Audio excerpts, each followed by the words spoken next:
So essentially, you have to make that decision on if you think that's realistic, right? So hearing one side of the story, does that sound even plausible? And I definitely support assertiveness for sure. Like I explained earlier, like how would you look at it from the applicant side and then from the manager side? But I also have to understand the manager side too. You know, that's just one of their roles is to make those hiring decisions. And if they really are like the final decision maker and their regional manager is, someone else who supported their decision, then it does, just make you wonder, about an applicant who would do that, right? So there's two sides of the story, and you really, kind of want to step back and say, wow, that was pretty interesting. And that's not something you would see every day because it really is like, is Clark disregarding the store manager's decision? Is that considered disrespectful? That she doesn't, respect her decision and therefore she's going to get in there one way or the other and get to that store? Or did Lynch make a bad hiring decision? Like, is this a really, incredible type of candidate that really should have been hired anyway? So there's definitely something to look at from both perspectives. But it's hard for me to really picture a professional, especially a tech manager, chasing someone around their car or telling them to get out. It's hard for me to really picture that happening. So obviously, their relationship was challenged to begin with, and allegedly it went downhill from that point. Now there's additional references that Clark is stating happened.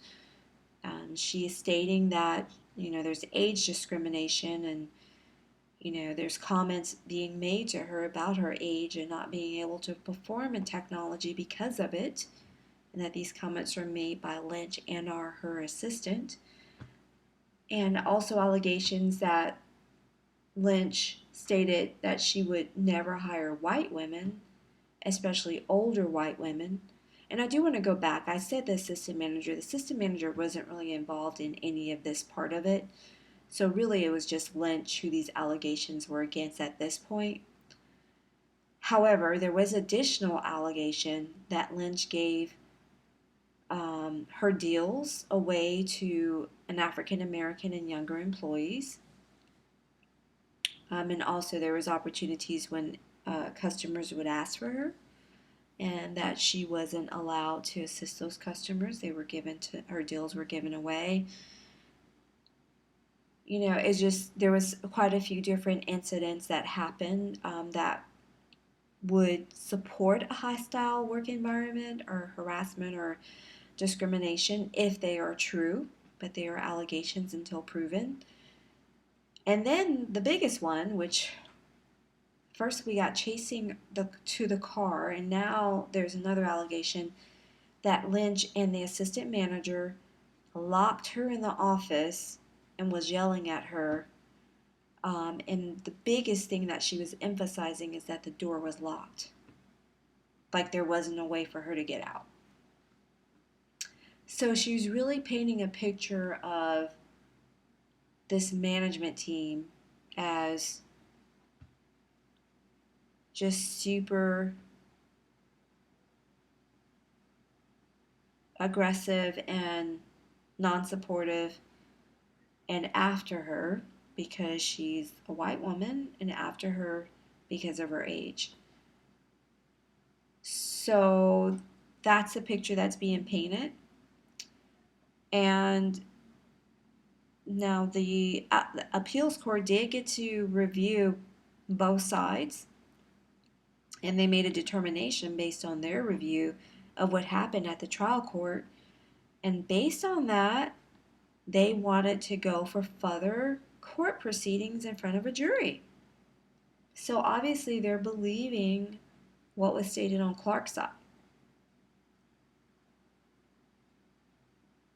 So This is a to be continued case, but it's just very interesting the allegations that were made and that is happening inside of a large tech company, which I'm sure you're curious to know which tech company it is.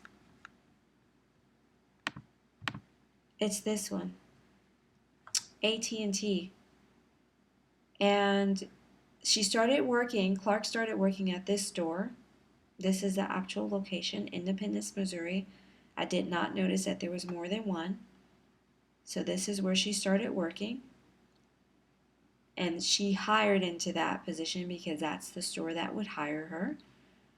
And then she transferred immediately to the store where it allegedly occurred. And this is Belton Commons store in Missouri.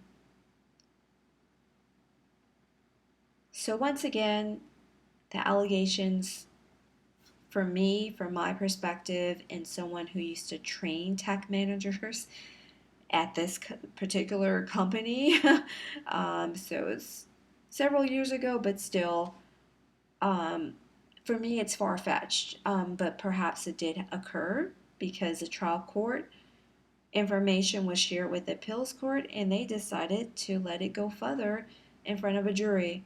But this is really interesting. It really 2021 to see anything like that occurring, especially after the social movement and everything that's going on. I'm just surprised. Okay? So anyways, I just wanted to share this. Please share your comments, ask questions, anything you would like to know. Specifically, this case was Clark versus AT&T Mobility Services. It was April 2021 when the appeals court actually rendered their opinion. There we are. So this is Kris Lou. And I want to say something to all the managers out there, especially if they behave in a manner like this. Stay out of HR jail with a 5 minutes email. This is Kris Lou, signing off for now. Bye.